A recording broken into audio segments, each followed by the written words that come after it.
नमस्कार दोस्तों, आप सभी का स्वागत है एग्जाम्पुल में। दोस्तों आज बिहार डीएलएड एंट्रेंस एग्ज़ाम 2023 दोस्तों आज 9 जून का फर्स्ट शिफ्ट का पेपर सफलतापूर्वक संपन्न हो चुका है। तो आइए देखते हैं उसमें हिंदी, साइंस और सामाजिक विज्ञान जीके का कैसे प्रश्न पूछा गया है। तो ठीक दोस्तों, यदि आप हमारे चैनल पहली बार आए हैं तो आप हमारे चैनल सब्सक्राइब कर दीजिए, लाइक कर दीजिए, बेल आइकन को प्रेस कर दीजिए, क्योंकि हम आपके लिए इसी तरह क्वेश्चन लाते रहेंगे। दोस्तों वीडियो पूरा देखिएगा। पहला प्रश्न देखिए दोस्तों, नील गगन में कौन सा समास है? तो नील गगन में कर्मधारय समास का प्रयोग हुआ है। अगला प्रश्न देखिए, निम्न में किस धातु से भाषा बनी है? मतलब किस धातु से भाषा बनी है? भाषा जो है भांस धातु से बनी है। भाषा जो है भांस धातु से बनी है। अगला क्वेश्चन देखिए दोस्तों, 2011 के अनुसार सबसे कम लिंगानुपात किस राज्य का है? तो 2011 के अनुसार सबसे कम लिंगानुपात किस राज्य का है? हरियाणा राज्य का है। देखिए 2011 के अनुसार जो है सबसे अधिक लिंगानुपात किस राज्य का है? केरल का है। केरल का जो लिंगानुपात सबसे अधिक है और हरियाणा राज्य का लिंगानुपात सबसे कम है। इंसुलिन की कमी से कौन सा रोग होता है? तो इंसुलिन की कमी से कौन सा रोग होता है? मधुमेह रोग हो जाता है, डायबिटीज। तो इंसुलिन की कमी से डायबिटीज रोग हो जाता है। भाषा का जादूगर किसे कहा जाता है? तो भाषा का जादूगर जो है शिव पूजन सहाय को भाषा का जादूगर कहा जाता है। और एक होता है कलम का जादूगर। कलम का जादूगर किसे कहा जाता है? राम वृक्ष बेनीपुरी को कलम का जादूगर कहा जाता है। अगला प्रश्न देखिए, कार के हेडलाइट में किस दर्पण का प्रयोग किया जाता है? तो कार का जो हेडलाइट होता है उसमें किस दर्पण का प्रयोग किया जाता है? अवतल दर्पण का प्रयोग किया जाता है। उज्ज्वल का विलोम शब्द क्या होगा? तो उज्ज्वल का विलोम शब्द क्या होगा? धूमिल होगा। उज्ज्वल का विलोम शब्द धूमिल होगा। अगला प्रश्न देखिए, स्टील एक मिश्र धातु है। स्टील एक मिश्र धातु है तो किसका है ये? कार्बन, लोहा, क्रोमियम का एक मिश्र धातु है। प्रश्न, लाभ हानि में कौन सा समास है? तो लाभ हानि में कौन सा समास है? द्वंद्व समास है।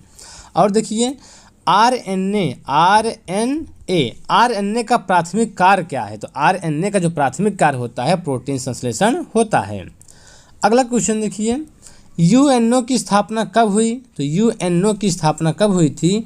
तो यूएनओ की स्थापना कब हुई थी? 24 अक्टूबर 1945 को यूएनओ की स्थापना हुई थी। अगला प्रश्न देखिए, मुख्य का विलोम शब्द क्या होगा? मुख्य का विलोम शब्द क्या होगा?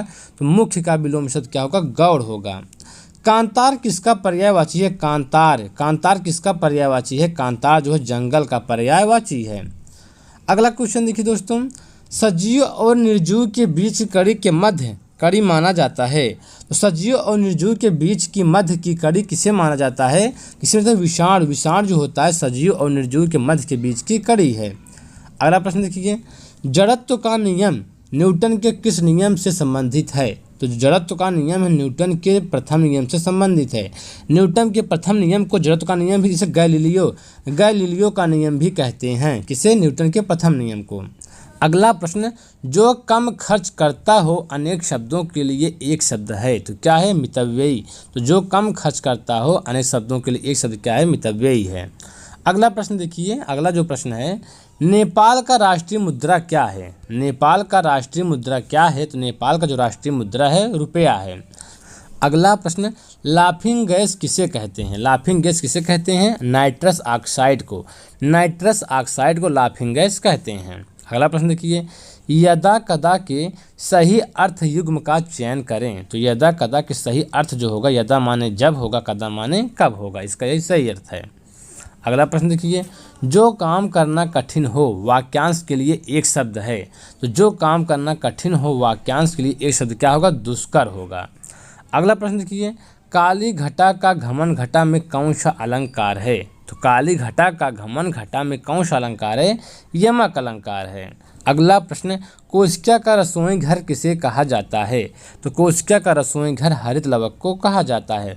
कोशिका का पावर हाउस किसे कहा जाता है? माइटोकॉन्ड्रिया को। कोशिका का पावर हाउस माइटोकॉन्ड्रिया को। कोशिका का जो मस्तिष्क होता है, कोशिका का मस्तिष्क किसे कहा जाता है? केंद्रक को इस कोशिका का मस्तिष्क भी कहते हैं। और देखिए जो अगला प्रश्न है, मराठी भाषा किस लिपि में लिखी जाती है? मराठी भाषा जो है देवनागरी लिपि में लिखी जाती है। हिंदी भाषा भी किस लिपि में लिखी जाती है? देवनागरी लिपि में लिखी जाती है। रिकेट्स रोग किस विटामिन की कमी से होता है? तो जो रिकेट्स रोग होता है विटामिन डी की कमी से होता है। अगला क्वेश्चन देखिए दोस्तों, आय आय का उच्चारण स्थान क्या है? तो आय का जो उच्चारण स्थान है कंठ तालव्य है। रौद्र किस रस का स्थायी भाव है? जो रौद्र है किस रस का स्थायी भाव है? रौद्र जो है क्रोध रस का स्थायी भाव है। और देखिए अगला जो प्रश्न है, वर्णमाला में अस्पर्श व्यंजनों की संख्या कितनी है? तो वर्णमाला में जो अस्पर्श व्यंजन है उनकी संख्या कितनी है? 25 है। अगला प्रश्न, ध्वनि तरंगें किस प्रकार की तरंगें होती हैं? तो ध्वनि तरंगें जो होती हैं किस प्रकार की तरंगें होती हैं? यांत्रिक तरंगें होती हैं। उल्टी गंगा बहाना मुहावरे का अर्थ है? तो उल्टी गंगा बहाना मुहावरे का अर्थ है विपरीत काम करना। अगला क्वेश्चन देखिए, सिरका में कौन सा एसिड पाई जाती है? सिरका में कौन सी एसिड पाई जाती है? तो सिरका में एसिटिक एसिड पाई जाती है। दूध में कौन सी एसिड पाई जाती है? दूध में जो है लैक्टिक एसिड पाई जाती है। अगला प्रश्न देखिए, चिराग तले अंधेरा लोकोक्त क्या अर्थ है? तो चिराग तले अंधेरा लोकोक्त का अर्थ है निकट के दोष को ना देख पाना। अगला प्रश्न है, एक अवतल लेंस में बनने वाले प्रतिबिंब होगा। तो एक अवतल लेंस में बनने वाला जो प्रतिबिंब होगा कैसे होगा? तो सदैव आभासी होगा। तो एक अवतल लेंस में सदैव आभासी प्रतिबिंब बनेगा।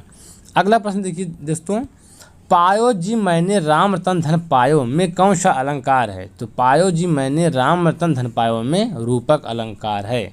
विशेष रूप से जो भावों को प्रकट करते हैं उन्हें क्या कहते हैं? तो विशेष रूप से जो भावों को प्रकट करते हैं उन्हें क्या कहते हैं? उन्हें विभाव कहते हैं। अगला प्रश्न देखिए जो आपका उपसर्ग से है, प्रत्यक्ष में किस उपसर्ग का प्रयोग हुआ है? तो प्रत्यक्ष में जो है प्रति उपसर्ग का प्रयोग हुआ है। कारगिल विजय दिवस कब मनाया जाता है? तो कारगिल विजय दिवस कब मनाया जाता है? 26 जुलाई को कारगिल विजय दिवस मनाया जाता है। और देखिए जो लास्ट प्रश्न है, सोरठा के प्रथम चरण में कितनी मात्राएं होती हैं? तो सोरठा के प्रथम चरण में 11 मात्राएं होती हैं। तो ठीक है दोस्तों, इससे हमारा वीडियो कंप्लीट हुआ। यदि आप हमारे चैनल पर पहली बार आए हैं तो आप हमारे चैनल को सब्सक्राइब कर दीजिए, लाइक कर दीजिए, बेल आइकन को प्रेस कर दीजिए, क्योंकि हम आपके लिए इसी तरह क्वेश्चन लाते रहेंगे। तो ठीक दोस्तों, इस वीडियो में इतना ही।